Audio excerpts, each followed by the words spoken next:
Well, hello, boys and girls.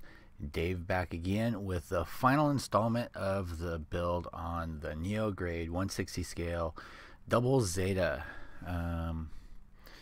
So I actually finished this last night, and I was just lazy and I haven't done anything. So I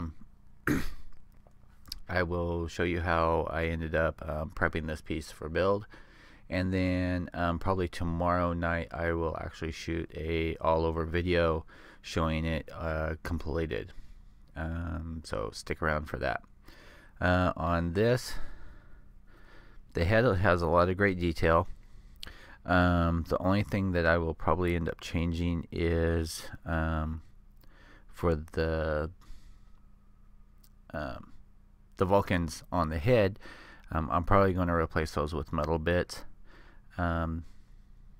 Because they look like, honestly, looking at them, it kind of looks like a bead that was just glued in there. And I want something metal in there for it to look like a gun. So, I'm sorry, my allergies are bad today, and I'm kind of wheezing a little bit, which I don't understand. But so let me think about how I want to do this. So I guess we'll start out here.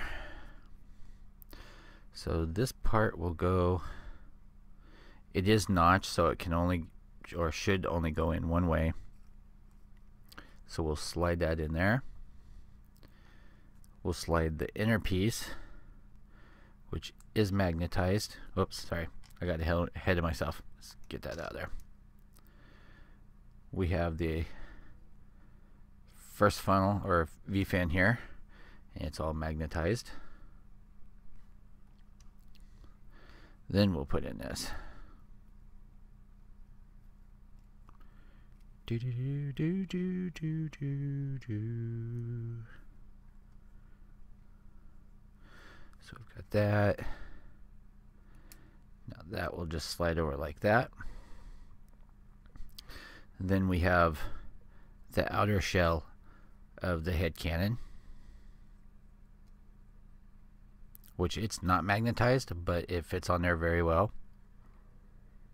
I went ahead and glued these fins to it just so I don't end up losing them. So it's just a little bit of masking, no big deal on that. Next up, I don't even know what the hell that was. Sounded heavy. Anyway, let's see. So we'll slide the faceplate up in there. Then we have this part.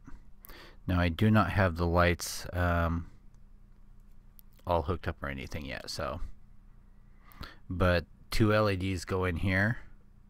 1 LED will run up and go into the headpiece there. And then let's see what we got here. Then we have the back. So we have 2 magnets here, 2 there.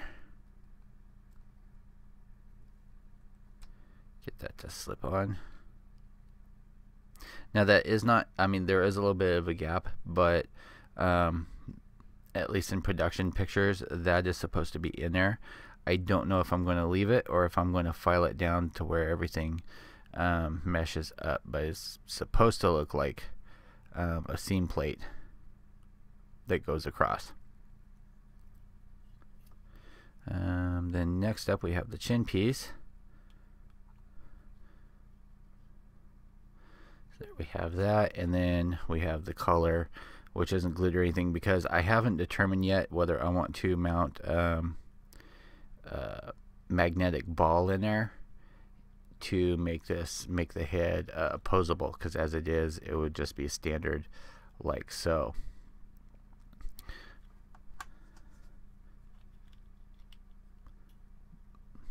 But great detail all the way around. Get you some focus on there. Let you guys see that. You can see what I'm talking about. It is a little wide, so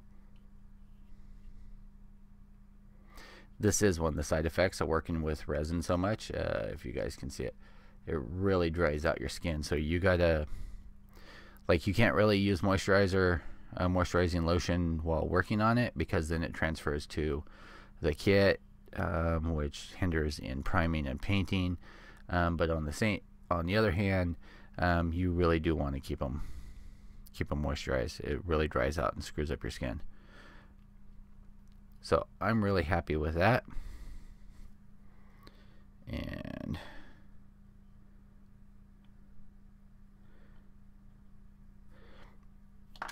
we'll just see if we can. I posted some pictures up, and the friend of mine that got me the glass cube was like, "How come you didn't?" Because I did it on one of my sanding blocks, and the reason being is because, well, one, the collar piece isn't adhered to it, so it just, but it does look good. I do love this. I wish I had a couple more for bigger pieces, but there you go, guys. I know a couple people have been salivating, waiting for some head, and there you go.